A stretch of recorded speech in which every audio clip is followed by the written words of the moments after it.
Ini teorinya aja, ya teman-teman baca sendiri. Ini beberapa poin terkait dengan accounting-nya yang kemungkinan akan keluar. Ya, accounting untuk production loss, ya, untuk cost quality itu, ya di job order costing kita mengenal ada scrap, ada spoilage, ada rework. Bedanya apa? Kalau scrap itu, ya, ini material, belum menjadi barang olahan. Jadi masih material sisa atau material yang nggak layak pakai. Kalau barang material ini nggak ada nilainya, berarti nggak ada jurnalnya, ya. Kalau dia ada nilainya tapi nggak material, itu langsung menjadi other income atau COGS atau mengurangin FOH control, ya. Umumnya 3 ini, silahkan dipilih salah satu. Kalau nggak ada ketentuan di soal, apapun jawabannya, 1 atau 2 atau 3, itu tepat semua, ya. Yang untuk poin 4 kemungkinan kecil, ya, di prakteknya juga ini sangat kecil, di praktek di perusahaannya. Untuk mengetahui material ini dipakai untuk job yang mana, ya. Karena umumnya untuk job order costing itu material utamanya itu dipakai untuk berbagai job. Jadi untuk 4 itu kemungkinannya kecil. Tapi kalau di soal semuanya memungkinkan. Kalau dia scrapnya material, ya, scrapnya material, dia langsung mengurangin biaya WIP, langsung mengurangin biaya WIP. Jadi nanti di soal teman-teman harus baca, di situ dikasih tahu nilainya material atau tidak, signifikan atau tidak. Kalau signifikan langsung mengurangin WIP sebesar nilai inventorinya. Kalau nilainya nggak material, nanti dicatat sebagai other income atau mengurangin COGS atau mengurangin FOH control. Itu untuk scrap. Sampai sini, masih bisa ngikutin, ya. Bisa, Pak. Kemudian untuk spoilage untuk job order costing yang perlu teman-teman lihat adalah ciri-ciri spoilage itu barangnya rusak atau barangnya tidak sesuai dengan yang diminta oleh customer, itu tidak sesuai dengan customer. Tetapi ini, ya, tidak ekonomis atau tidak bisa diperbaiki secara teknis, ya. Kalau kondisi seperti ini, ya barang spoilage tadi dinamakan barang cacat, itu dijual apa adanya. Yang perlu teman-teman lihat adalah itu yang bikin kesalahannya siapa, apakah dari customer atau dari perusahaan. Kalau dari customer, nilai kesalahan itu ditambahkan ke biaya produksi pelanggan. Ya. Tambahannya berapa? Tambahannya adalah selisihnya, ya, selisih biaya dengan harga jual spoilage good-nya. Kalau kesalahannya dari perusahaan, itu semuanya dibebankan menjadi FOH control. Jadi semakin naik FOH control itu semakin loss perusahaan itu, ya. Artinya ini yang aktual, ya. Aktualnya itu semakin besar biaya FOH-nya. Dimasukkan di FOH control sehingga nanti di akhir periode pasti dia ditutup, kan, FOH control ke COGS. Oke, sampai sini. Lanjut, ya. Kalau ada pertanyaan silakan langsung ditanyakan. Kemudian untuk rework itu seperti spoilage, ya, barangnya cacat tapi bisa diperbaiki, ya, bisa diperbaiki dengan material, tambahan material, tambahan pengerjaan, kemudian beberapa biaya factory overhead. Lagi-lagi teman-teman harus melihat penyebabnya siapa nih yang bikin itu perlu dikerjain lagi. Apakah customer atau kesalahan desain dari perusahaan, ya. Kalau karena customer, ditambahkan ke biaya nanti yang ke jobnya, yaitu ke WIP-nya. Jadi biaya ini semua masuk ke WIP. Kalau penyebabnya internal, ya, semuanya menjadi loss, FOH control. Itu bedanya di rework. Pertemuan 1, 3 hal itu yang perlu teman-teman pegang ya. Scrap, rework, sama spoilage untuk job order costing. Ada pertanyaan sampai sini?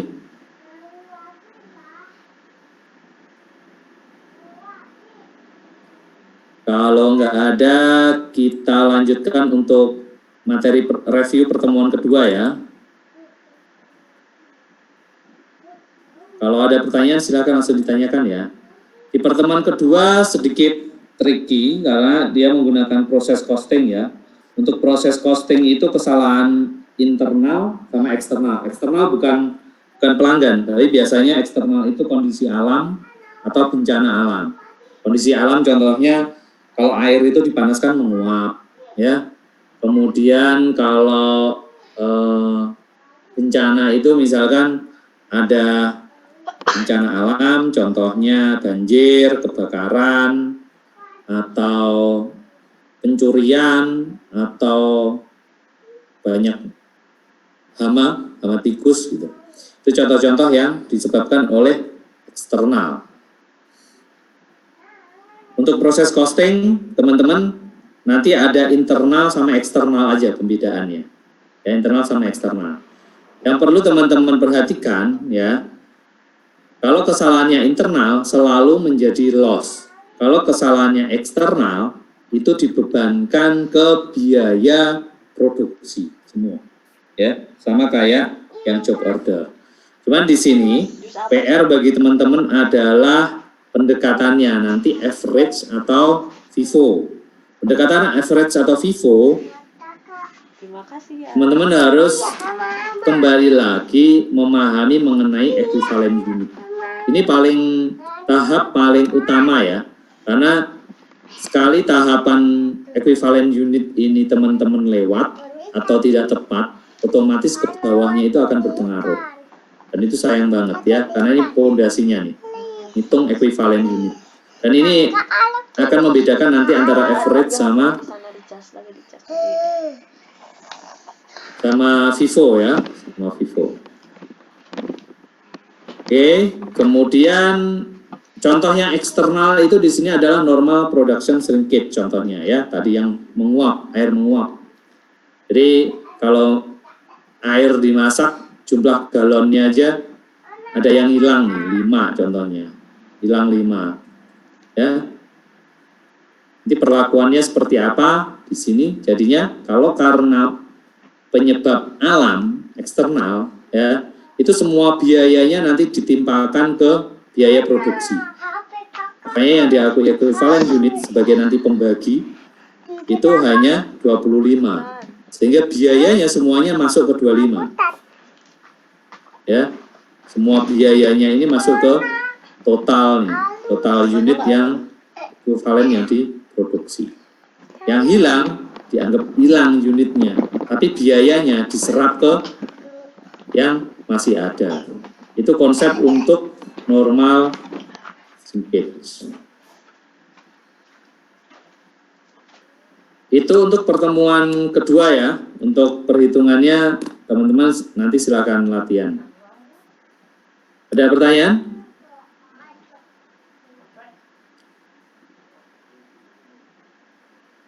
Belum? Belum ada, Pak. Oke, kita lanjut ya. Ini review sekilas saja. Review ya kayak daftar isi lah ya, daftar isinya. Yang berikutnya teman-teman untuk material ya. Material itu yang terpenting kalian nanti ngitung, untuk teorinya nanti silakan baca ya. EOQ pertama ya. Rumusan EOQ ini hanya dipakai kalau, lihat di sini asumsinya ya, kondisi kasusnya nanti ya. Poin yang kedua ini penting nih.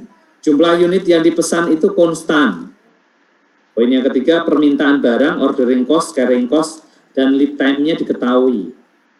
Kemudian harga belinya tidak terpengaruh oleh jumlah unit yang dipesan. Artinya nggak ada diskon. Ya. Mau beli 1, 2, 10, 100, harga per unitnya sama. Harga totalnya ya harga unit kali jumlah unitnya. Dan tidak ada ceritanya stock out. kondisi seperti ini, ya, kasus-kasus kalau nanti diketahui, silakan teman-teman nanti identifikasi informasinya yang bisa teman-teman masukkan ke rumusan 3 rumusan ini. Ya, ada 3 rumusan ini. Yang langkah pertama adalah menentukan kuantitinya dalam unit atau nanti dalam dalam dolarnya ya, dalam nilai uangnya. Untuk dalam unit ini ada rumusnya, ya. Teman-teman nanti identifikasi kasusnya, tolong memastikan satuan-satuan ini tepat ya. Ingat, sisi itu satuannya percentage. Nanti bisa aja sisinya itu satuannya udah berupa uang ya. Biaya penyimpanannya sekian gitu. Itu kalau biaya penyimpanannya sekian itu udah CC kali CU-nya. Ya. Kemudian teman-teman nanti akan ditanyain biaya purchasing totalnya, udah tahu kalau ini ya. Biaya handlingnya pakai rumus ini, biaya penyimpanan pakai rumus ini. Itu untuk EOQ. Kalau misalkan kasusnya nanti jumlah pemesanan unitnya itu mempengaruhi harga, maksudnya ada diskon, rumus EOQ ini nggak berlaku ya, yang ini. Tapi rumus 2 ini tetap berlaku. Jadi 2 rumus ini yang relevan untuk teman-teman pakai. Ya, jadi rumusan nanti teman-teman pakai untuk menghitung angka di sini. Ya, jadi total biayanya ya total biaya pembelian materialnya selama periode pelaporan misalnya setahun, kemudian carrying cost-nya dengan rumus yang kedua ini ya, carrying cost, ordering cost, rumusan ini. Nanti tentukan pilihannya adalah yang biayanya paling kecil. Oke, untuk production run ini yang bersama dengan EOQ. Yang berikutnya yang kedua adalah order point. Order point ini teman-teman pertanyaannya adalah kapan pesennya seberapa banyak. Ya. Kapan pesennya dan pesennya seberapa banyak. 2 poin itu kemungkinan yang ditanyakan untuk ini, tolong nanti ilustrasinya dipahami pelan-pelan ya, untuk teman-teman bisa mengerjakan soalnya. Kemudian yang berikutnya safety stock. Safety stock ini lebih sederhana karena teman-teman nanti tinggal pastikan rumusan kolom ini bisa teman-teman siapkan. Kalau safety stocknya 0, total biayanya berapa nih ya? Total biayanya. Jadi biaya yang paling kecil itu yang menjadi pilihan. Jadi stok paling efisiennya adalah yang total keduanya itu paling kecil. Oke, teman-teman nanti kalau pas ujian ya, silakan menggunakan alat bantuan apapun. Contohnya misalkan kalian mau menggunakan Excel, ya, Excel itu sangat membantu sekali. Kalau pengerjaan ini ya, soal accounting, apalagi cost accounting, sangat membantu sekali. Jadi teman-teman bisa mengerjakannya di komputer, kemudian memindahkannya ke lembar jawaban. Cuman resikonya kalau teman-teman melakukan itu ada resiko juga, karena resikonya teman-teman terlalu fokus ngerjain di komputer, akhirnya nggak disalin ke lembar jawaban. Ya, kondisi seperti itu mungkin kita bisa saling memahami ya, karena saya intinya sebenarnya teman-teman mengerti dan bisa mengerjakan.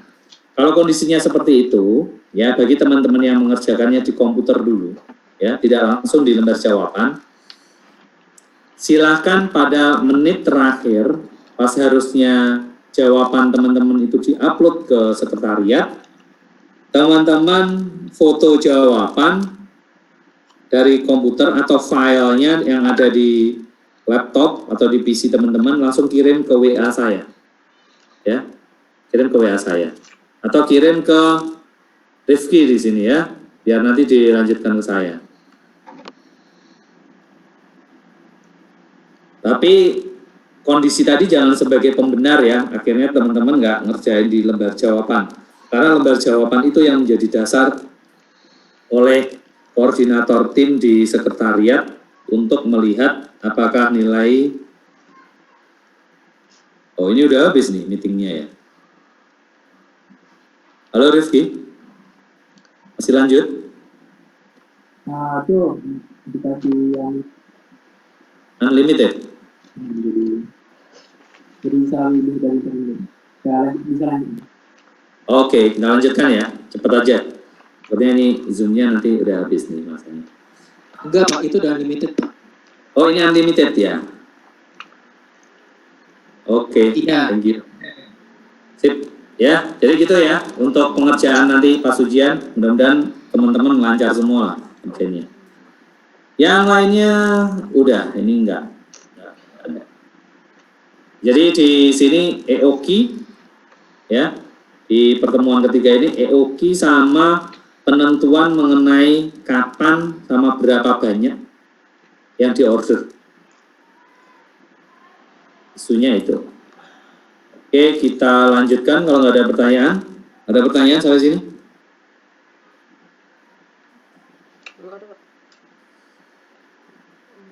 Nggak ada, kita lanjut ya.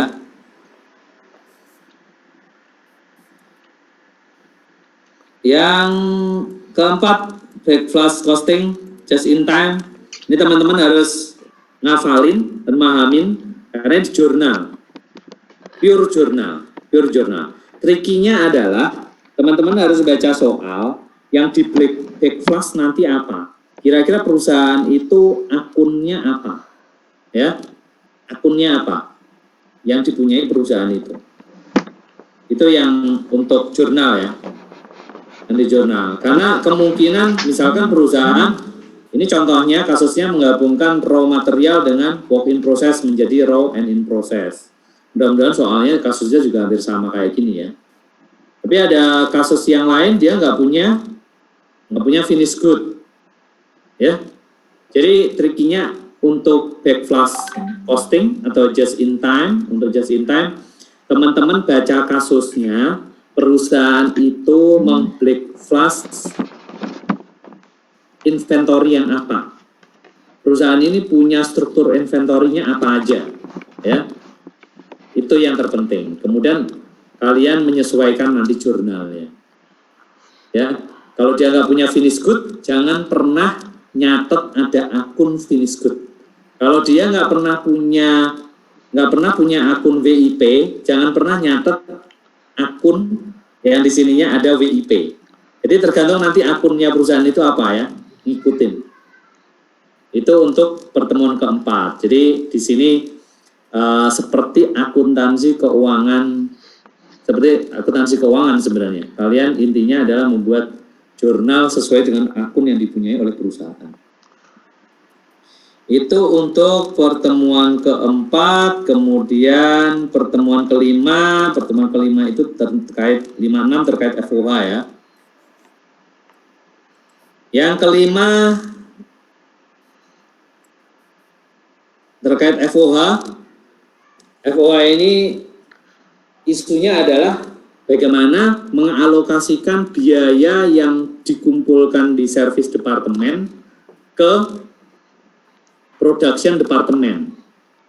Ya. Jadi biaya FOH ada totalnya, departemennya banyak nih. Ya. Ada beberapa departemen. Langsung sini aja. Ada beberapa departemen.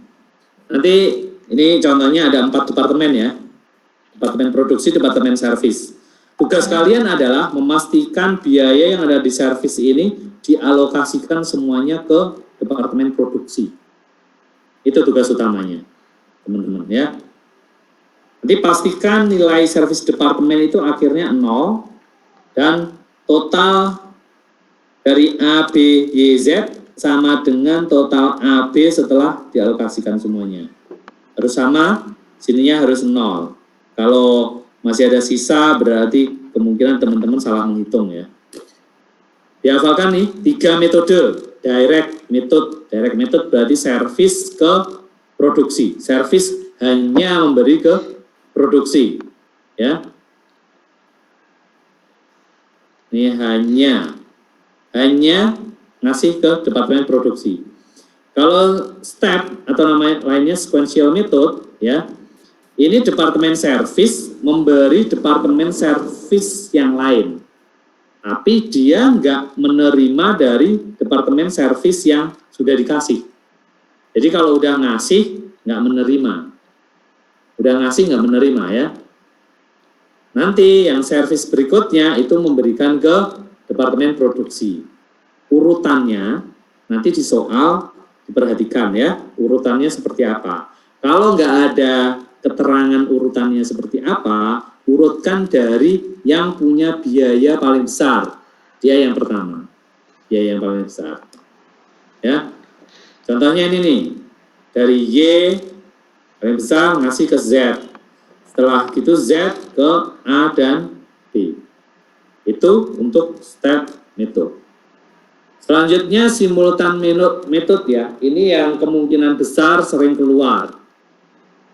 Langkah pertama yang teman-teman harus lakukan ya. Ini harus hati-hati adalah membuat persamaan ini.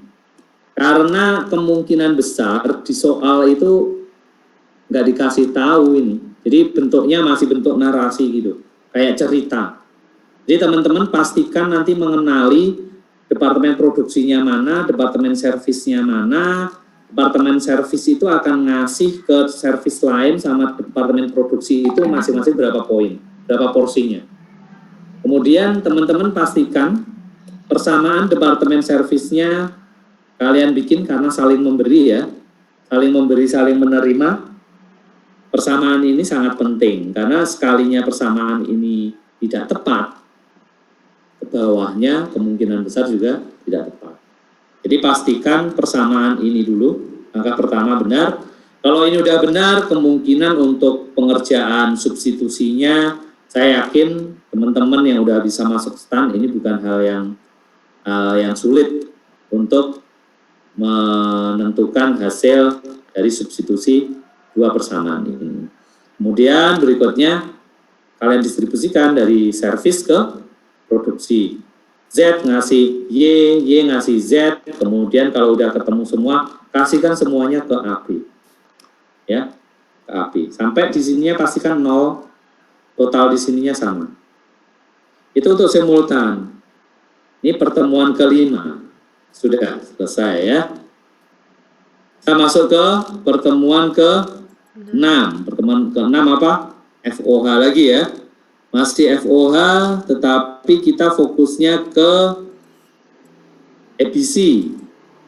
Jadi kalau EBC di sini, ya kasusnya nanti teman-teman membandingkan dua sistem, ya antara tradisional dengan EBC atau antara EBC generasi awal dengan EBC generasi yang baru. Ya, jadi selalu ada dua posisi itu ya, tradisional EBC atau EBC generasi lama dengan EBC generasi baru. Tugas kalian nanti menghitung total biaya dan unit cost-nya dengan dua kondisi tersebut, kemudian merekonsiliasi kira-kira kenapa itu ada bedanya. Itu yang akan teman-teman kerjakan untuk kasus EBC. Untuk kasus EBC, pastikan nanti soalnya pasti naratif, kemungkinan besar naratif. Teman-teman, kalaupun udah ada tabel, pastikan informasi ini teman-teman lengkap. Ya. Pertama, teman-teman identifikasi produk perusahaan itu apa. Karena kemungkinan itu pasti lebih dari satu, minimal 2 ya, minimal 2 produknya. Kemudian cari informasi unit yang diproduksi berapa, kemudian struktur cost-nya ada direct material cost, direct labor cost, kemudian FOH. Fokus untuk pengerjaan EBC, untuk direct material, direct labor, apapun metodenya akan sama. Yang tricky adalah di alokasi FOH. Di FOH ini, ya teman-teman harus mengidentifikasi di kasus, coba dibaca di kasusnya nanti, dasar alokasi FOH itu aktivitas apa aja. yang lama sama yang baru. Ya. Yang lama sama yang baru. Ini contohnya yang baru nih, ya. Yang lama di kasus ini hanya satu ya. Pakai direct labor hour. Yang barunya dia pakai setup, perubahan desain sama tambahan yang lama masih diajak ya. Nanti kemungkinan di soal mungkin saja kasusnya adalah bukan tradisional tapi EBC lama. Jadi EBC lama itu rate-nya tarifnya menggunakan 3 tarif. Yang baru menggunakan 3 tarif tapi dengan alokasi yang berbeda atau menjadi tarifnya lebih banyak. Menjadi 4 atau 5 tarif. Ya. Bisa aja seperti itu. Kemudian yang berikutnya biaya-biaya FOH-nya kalian ini ada di soal ya. Tetapi angka ini hati-hati tidak bisa langsung dialokasikan. Teman-teman mengalokasikannya dasarnya bukan departemen. Dasarnya adalah activity.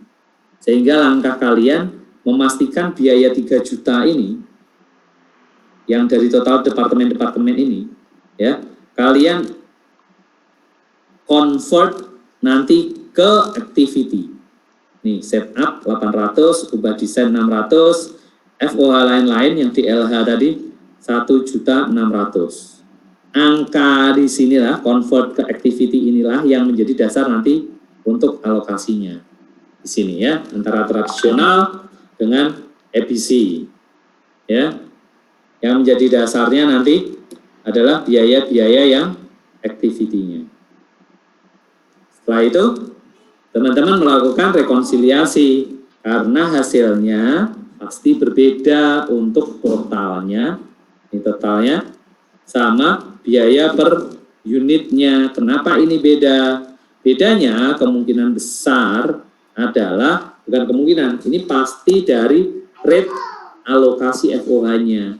Jadi kalau yang sebelumnya satu rate, 98 untuk common, 2% untuk spesial, yang baru itu rate-nya berbeda, 50, 60, sama 98. Yang baru untuk spesial 50, 42%.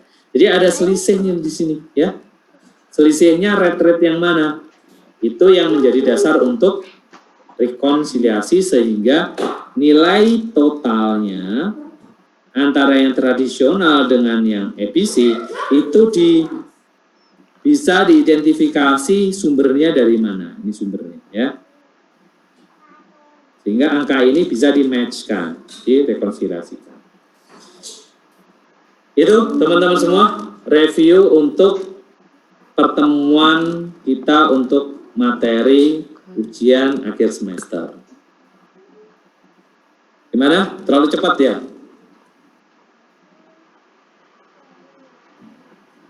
Halo semuanya? Rumit yang dihafali, Pak. Hah? Nggak muntah kan? Jangan ada yang muntah nih. Halo semuanya, silakan dicoba ya. Nanti untuk latihannya setelah ini kita coba latihan. Oh, belum saya share ya. Oke, ini yang online saya share ke mana nih? Ke Discord atau ke Rifki aja nih? Rifki aja ya. Ke Discord kayaknya udah banyak yang cabut nih. Ya, teman-teman udah banyak yang cabut.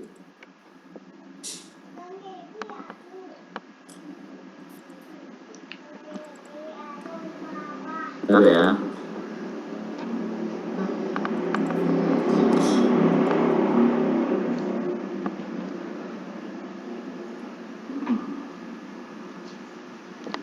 Oke, untuk latihan soal 2 tahun sebelum ini ya, itu bisa menjadi